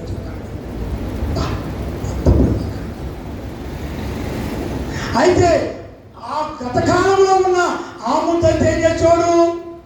యాకోబుని చెప్పండి, కలిసి ఎక్కడండి నాకు తెలిసి ఒక వ్యక్తి ఉన్నాడు. వాళ్ళందరికీ ఏదో పాపం పగ ఉంది. ఒకసారి పట్టుకొని బాగా కలిసి వదిలిపెట్టించాడు. మరి ఏంటని ఎంత ద్వేషం పగ. కానీ ఏశాము ఎంత మార్పు వచ్చిందండి, యాకోబులో ఎంత. వారిద్దరు కన్నీరు విడిచిరి. యాకోబు ఏశావు కన్నీరు విడిచాడు. తన అన్నలో వచ్చినప్పుడు చూసినప్పుడు కన్నీరు విడిచి ఏడుస్తున్నట్టండి. క్రీస్తుని కలిగి ఉన్నాడు కనుక ఏడ్చి, నా సహోదరులారా, ఒక తండ్రి సంతానం మనం ఎవరండి? మీకు బాగా జ్ఞాపకం చేస్తున్నాను. ఒక కులం అనేది, ఒక వ్యత్యాసం అనేది, వేరే తండ్రి అని, వేరే తెల్లని, వేరే భేదం అనేది లేదు.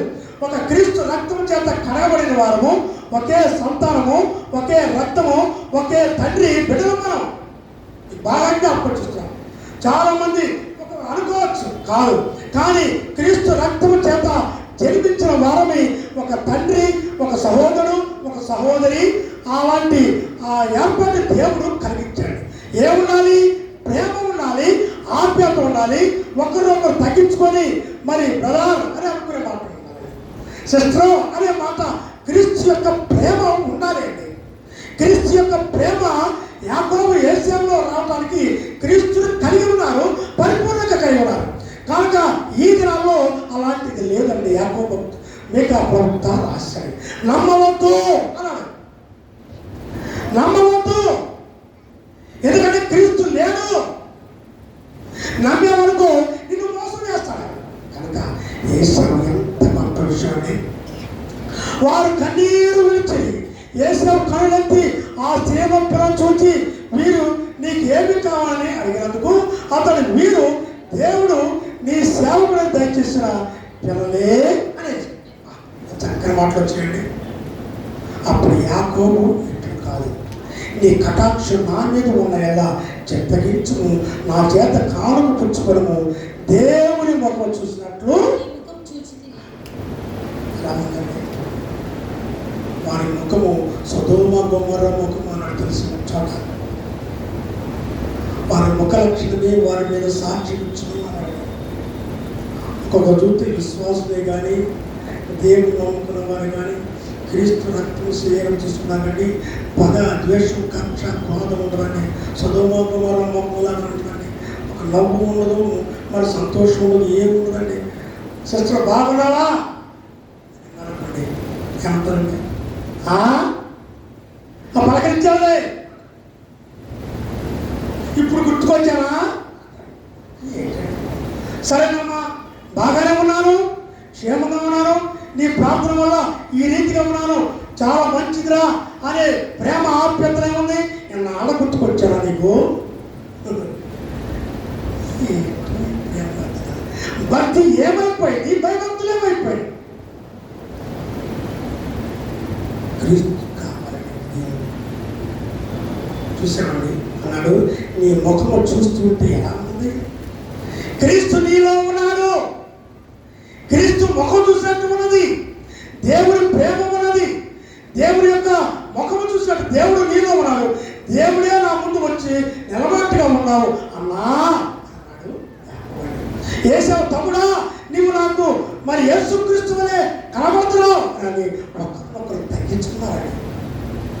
చూసామండి, దేవుని ముఖం చూసినట్లు నీ ముఖం చూసి నీ కటాక్షం నా మీద ఉన్నది కదా, నేను ఎదురు తెచ్చిన కానుకలు చింతగించము పుచ్చుకొనము. దేవుడు నన్ను కనికరించడం మరియు నాకు కావలసినంత ఉన్నది అని చెప్పి అతని బలవంతము చేసింది కనుక అతడు దాన్ని పుచ్చుకున్నాడు. చూశాడు, ప్రేమను పుచ్చుకుంటున్నారండి.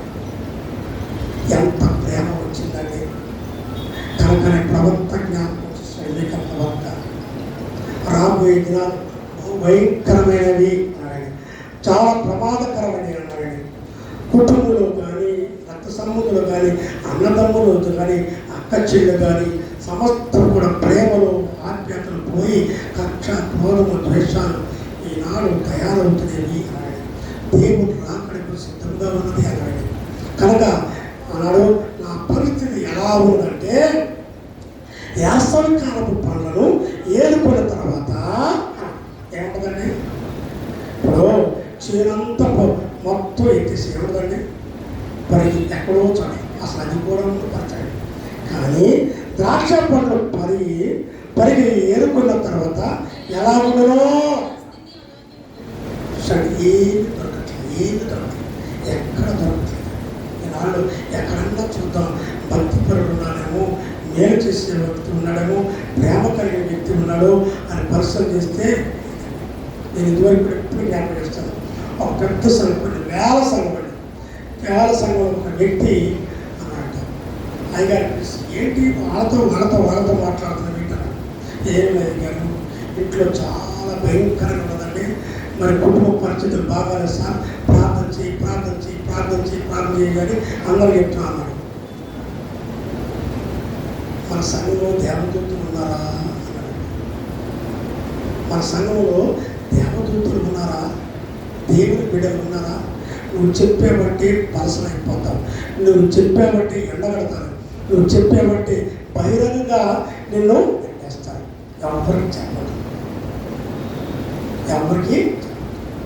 కనుక నువ్వు ఒంటరిగా కన్నీరు కాచి దేవుని అడుగు, అంతేగాని మన సంఘంలో దేవుని బిడ్డలు లేరు, మరి దేవదూతలు లేరు, కానీ యేసుక్రీస్తు లాంటి వారు. కనుక అందరూ నిన్ను ఎండేసేవారు. అలాంటి తత్వం వినాడు ఉన్నది. మళ్ళీ చక్కగా ఉంటా నటిస్తారు తెలుసండి. అంతా మళ్ళీ ఎండేసి ఏమి తెలియదు. ఇది సాగుతారు చూసండి, మూతులు మూసుకొని ఉంటారు. మళ్ళీ చక్కగా నటిస్తారనమాట. అది ఒక మెండతో పెట్టిన విద్య ఒక్కొక్కరికి. అన్ని కథలు నడిపిస్తారు, అన్నీ నడిపిస్తారు. వెనకాల చాలా వినయంగా విద్య, ఏమి తెలియని వ్యక్తిగా అమ్మో ఈ అబ్బాయికి ఏమి తెలియదేమో, ఈమెకి ఏమి తెలియదేమో అంటారు. కాదండి, చేసిన మొత్తం దేవుడికి తెలుసు. దేవుడికి తెలుసు. అంతరంగాన్ని పరిశీలించే దేవుడు, పరీక్షించే దేవుడు, దేవుడు ఒక ఆయన ఉన్నాడు. ప్రేమ ఆప్యాయత లేదు. నీవు ఎవరి దగ్గర నీ నోరు విప్పి ఏ సమస్య ఏ బాధ చెప్పొద్దు అని చెప్పాడు ప్రభుత్వ మీకండి. మీకు ఆ ప్రభుత్వ ఏది చెప్పాడో యేసుక్రీస్తు మళ్ళా దేవుడిని జ్ఞాపకం చేశాడు. ఏ మాటలైతే ఉన్నాయో అదే మాటలు దేవుడు మళ్ళా జ్ఞాపకం చేస్తున్నాడు. ఇది మహాభయంకరమైన దినాలు. కనుక చాలా జాగ్రత్తగా ఉండమని ప్రభుత్వ మీకు చెప్పాడు.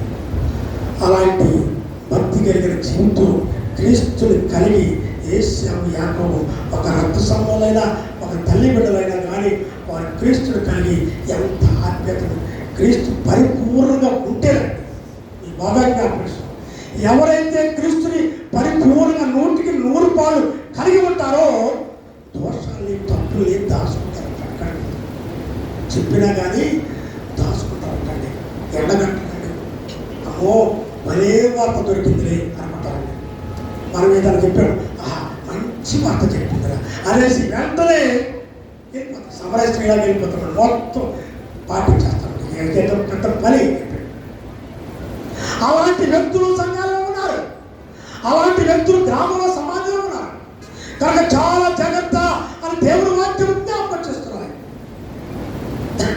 ఎవరికి కనుక బహు జాగ్రత్తగా ఉండిన భక్తి జీవితం నుండి భక్తుడి వలె భయభక్తులు కలిగిన మరి యోగు భక్తి పరుడు. యోగు కానీ భక్తి పరుడు, నోవాహుని భక్తి పరుడు అన్నాడు. చూసామండి, అంత భక్తి కలిగిన ఆ స్థితి కొన్నేళ్ళు భక్తి పరుడు కనుక భక్తి పడితే 100% దేవుని యొక్క భయభక్తులు కలిగిన భక్తి కలిగిన ఆ స్థితి కావాలని నీకు భర్త లేడు లేడు నేను ఉన్నాను అని చూపించాడు కొన్నేళ్ళు. అయా నేను ఉన్నాను, నేను భక్తి పరుడిని అని ఉంటే కానీ భక్తి పరుడి నాలో భక్తి ఉన్నది అని దేవుడు చూపించాడు. వాస్తవే అని ఒప్పుకున్నాడు దేవుడు. అలాంటి స్థితిలో మనం కలిగి ఉండాలని ప్రభు మనల్ని జ్ఞాపకం చేస్తాడు. మాటలు దేవుడు దీవించగాక ప్రార్థన చేశాడు. ప్రభా నీకే వందనాలు తండ్రి, నువ్వు ఇచ్చిన మాటలను బట్టి జ్ఞాపకం చేసుకున్నావు తండ్రి. దేవా పరిశుద్ధుడైన దేవుడు తండ్రి, ప్రవక్తన మీకా చేత జ్ఞాపకం చేశావు తండ్రి. మీకా గారు నువ్వు ఏది చెప్పినావు అది జ్ఞాపకం చేశాడు. బాప్తిస్మం 24వ అధ్యాయంలో కూడా శిష్యులకి జ్ఞాపకం చేశావు తండ్రి. స్నేహితుని నమ్మొద్దు, భార్య నమ్మొద్దు, రక్త సంబంధం నమ్మొద్దు, ఎవరిని నమ్మొద్దు, ముఖ్య స్నేహితులు అనుకున్నావు వాళ్ళే ప్రమాదకరము అన్నారు ప్రభా. కనుక బహు జాగ్రత్త కలిగిన ఈ స్థితిలో ఉండి ఆ భక్తి జీవితం మాకు ప్రతి ఒక్కరు దయచేయమని యేసు నామములో వచ్చున్నాము తండ్రి. ఆమె దయచేసి లేచి పాట పాడుతుండగా కానుకలు ఎంత పడతాయి. 80 తీరిపోయి సవార దుకాను తీపోయి ఆ సంకల్పము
హలో దయచేసి చేస్తాను. ఎల్లుండి అనగా 14వ తారీఖున మనకి జానపద సాగరంలో ప్రార్థన కొడుతుంది.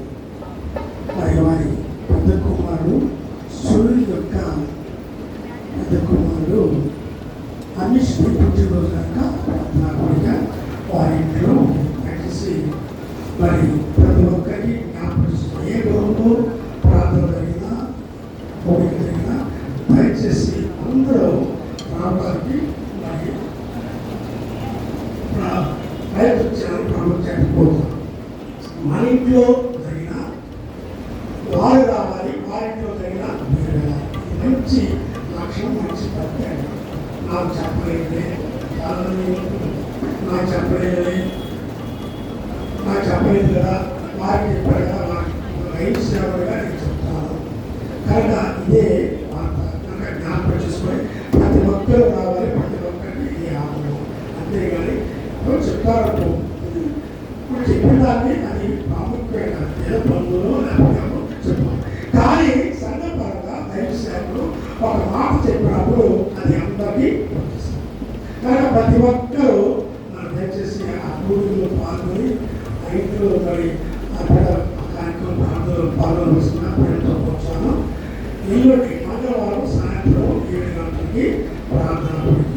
దయచేసి రావాల్సిందిగా ప్రయత్నం కొంచెం ప్రార్థన చేసుకున్నాం. కొద్ది విషయాలు ప్రార్థన చేసుకున్నాం. ప్రవక్త అయిన మీకా గారు జ్ఞాపకం చేసిన మాటలు అవి సత్యమైనవి, వాస్తవమైనవి, జరుగుతున్నవి, జరగబోయే మరి చాలా భయంకరమైన దినాలు ఒకసారి జ్ఞాపకం చేసుకుంటాండి.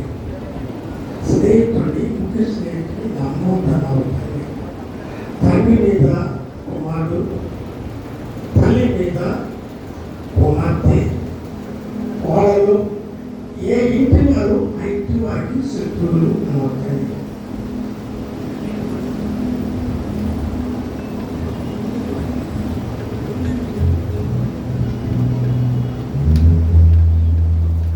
కనుక మరి చాలా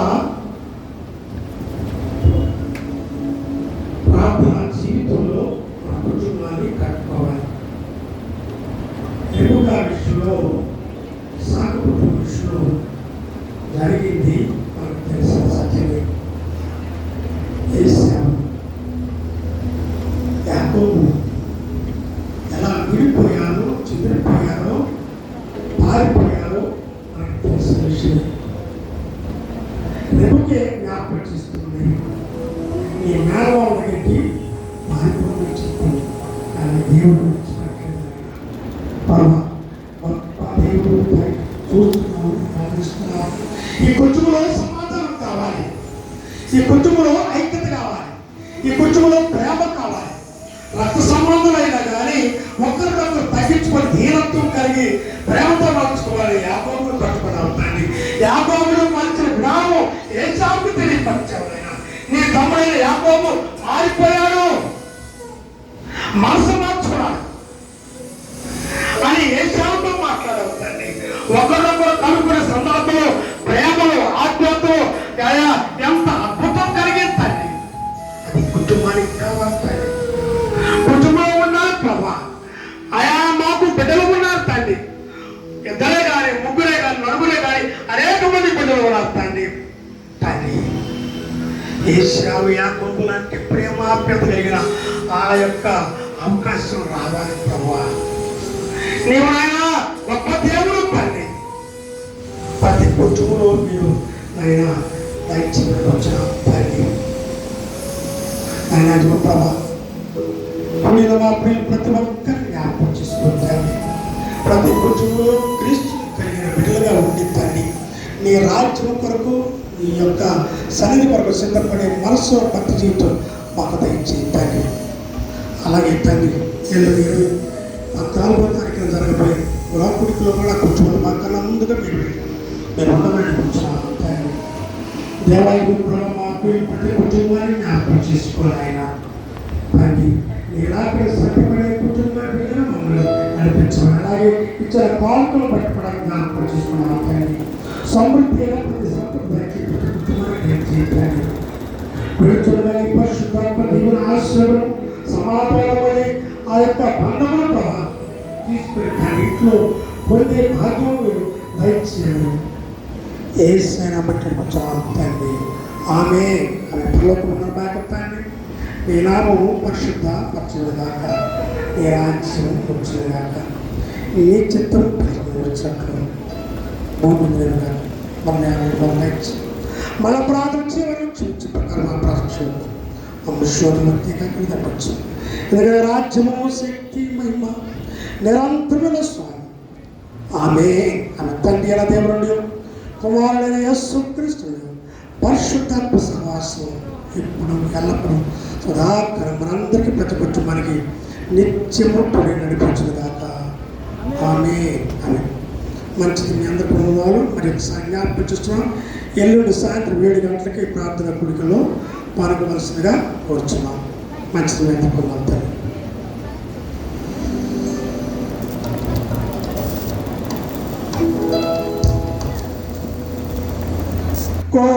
కోయబడిన గాయమో కోతబడిన గాయము రక్తము రక్తము రక్తధారల ప్రవాహము కోయబడిన గాయము ప్రవహింపగా రాగలతో కన్నీరు ప్రవహింపగా వేదనలు గుండెల్ని బాధింపగా రోదనతో కన్నీరు ప్రవహింపగా ఒక హృదయమే యేసు హృదయమే ఒక హృదయమే యేసు హృదయమే గ్రహించగలుగు పాపిగారము గ్రహించగలుగు పాపిగారము కోయబడిన గాయము కొట్టబడిన గాయము రక్తము రక్తము రక్తధారల ప్రవాహము కోయబడిన గాయము.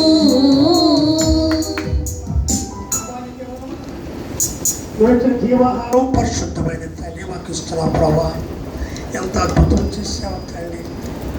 ఈ శరీరము ఈ రక్తం ఇవ్వటానికి ప్రభావం చేసే కార్యము శ్రేష్టమైన తల్లి. దీని ద్వారా ప్రభా మహిమ శరీరం ధరించుకొని నీ రాజ్యంలో ఉండాలని ప్రభా చేసావు తల్లి. అలాంటి కార్యములు పాల్పొచ్చును మా ప్రతి ఒక్కరిని జ్ఞాపకం చేసుకొని తండ్రి ఆత్మసంబంధ ప్రతి దీవెన దయచేయమని ఏసైనా బట్టి అడుగుతున్నాం తండ్రి.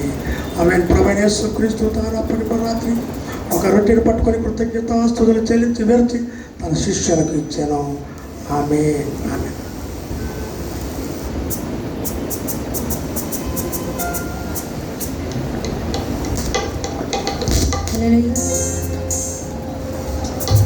నీ మాట జీవము గలదయ్యా యేసయ్యా, నీ మాట సత్యము గలదయ్యా, నీ మాట జీవము గలదయ్యా యేసయ్యా, నీ మాట సత్యము గలదయ్యా. మార్పు లేనిదయ్యా యేసయ్యా, నీ భారం మరచిపోనిదయ్యా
ప్రార్థన చేసుకున్నాం. ప్రభానికి ఏమన్నమని తండ్రి, రక్తము పరిశుద్ధమైన తండ్రి, జీవము కలిగిన రక్తాన్ని మాకు ఇచ్చావు ప్రభా. నాయన నువ్వు చేయకపోతే మేము నాయన పరిశుద్ధమైన వ్యక్తులు కాలేమో కదా తండ్రి. నీ పరిశుద్ధమైన రక్తాన్ని చిందించి మాకు ఇచ్చావు తండ్రి. పాపమును జయించావు తండ్రి. పరిశుద్ధమైన రక్తం మాకు ఇచ్చావు తండ్రి. ప్రతి బిడ్డను జ్ఞాపకం చేసుకొని తండ్రి, దీని ద్వారా ప్రభా నిత్య రాజ్యం పొందుకొని ఆ యొక్క మహిమ శరీరాన్ని ప్రతి బిడ్డకు దయచేయమని ఏ సైనా మాట్లాడుకొచ్చాం తండ్రి.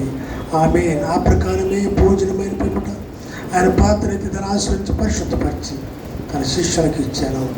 ఆమె ఆమె హల్లెలూయా. ప్రార్థన శక్తి నాకు కావాలయ్యా, నీ పరలోక అభిషేకం కావాలయ్యా.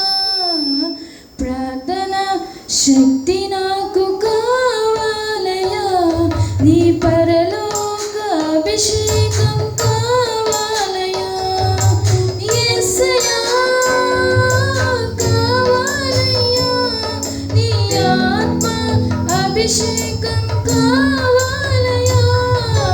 యేసయ్యా కావాలయ్యా, నీ ఆత్మ అభిషేకం కావాలయ్యా. ప్రార్థన శక్తి నాకు కావాలయ్యా, నీ పరలోక అభిషేకం కావాలయ్యా. ప్రార్థన శక్తి నాకు కావాలయ్యా, నీ పరలోక అభిషేకం కావాలయ్యా.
నీ ఆత్మను దింపితివి నీ పాడు చోటెల్లా దిగిరా దేవా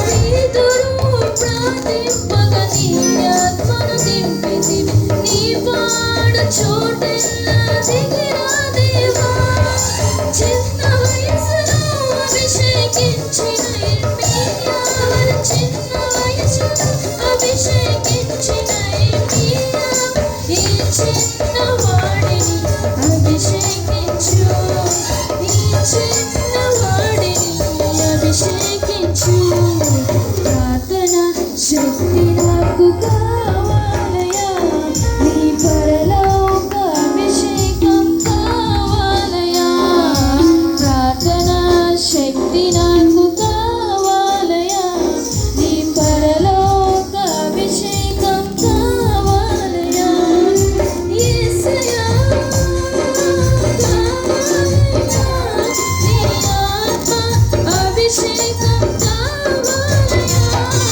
యేసయ్యా కావాలయా నీ ఆత్మ అభిషేకం కావాలయా ప్రార్థన శక్తి నాకు కావాలయా నీ పరలోక అభిషేకం కావాలయా ప్రార్థన శక్తి నాకు కావాలయా నీ పరలోక అభిషేకం కావాలయా యేసయ్యా కావాలయా నీ ఆత్మ అభిషేకం కావాలయా యేసయ్యా కావాలయా నీ ఆత్మ అభిషేకం కావాలయా ప్రార్థన శక్తి నాకు కావాలయా నీ పరలోక అభిషేకం కావాలయా ప్రార్థన శక్తి నాకు కావాలయా నీ పరలోక అభిషేకం కావాలయా ప్రార్థన చేసుకున్న ప్రభానికి వందములు తండ్రి నీ శరీరము నీ రక్తం మాకు ఇచ్చావు ప్రభా తీసుకుని ఉన్న మా పిల్లపై నీ ఆత్మ ఉంచుము తండ్రి నాయనా మానవులు గనక ఈ లోకంలో ఉన్న గనక కొన్ని బలహీనతలు కొన్ని అనారోగ్యం కొన్ని సమస్యలు సహజమే తండ్రి అన్నిటికీ పరిష్కారం నీ శరీరము రక్తమే తండ్రి అయా మా రక్తాన్ని మా శరీరాన్ని ఎముకను సమస్తాన్ని శుద్ధీకరించే నీ పరిశుద్ధమైన రక్తము శరీరము ఇచ్చామనైనా దీని ద్వారా బలవంతులుగా శక్తివంతులుగా ఆరోగ్యవంతులుగా జీవకొచ్చున్నాం తండ్రి ఆత్మ సంబంధమైన ఆరోగ్యమును లోక సంబంధమైన ఆరోగ్యము సమస్తం మీరే కలిగించి తండ్రి ఈ లోకములో తండ్రి శక్తివంతులుగా ఉండడానికి సాంగత్యం ఏలీ గారికి ప్రభా శక్తికి మించిన ప్రయాణం సిద్ధపరచున్నా అన్నావు తండ్రి అది నువ్వు చేసిన కార్యము తండ్రి మాకు జరిగించమని వెళ్ళొచ్చుండగా మా ప్రియబిడ్డలు తోడే ఉండి ఇచ్చిన కానుకలు బట్టి ప్రతి హస్తానికి కుటుంబానికి నిండైన దీవెన దాయిచ్చు ఏసైనా మట్టికొచ్చున్నాం తండ్రి ఆమె తండ్రి అయిన దేవుడు కుమారుడు యేసుక్రీస్తుడు పరిశుద్ధాత్మ సహవాసం ఇప్పుడు ఎల్లప్పుడు సదాకాలం మనందరికీ ప్రతి కుటుంబానికి నిత్యము తోడే నడిపించుగాక ఆమె మంచిది మీ అందరికీ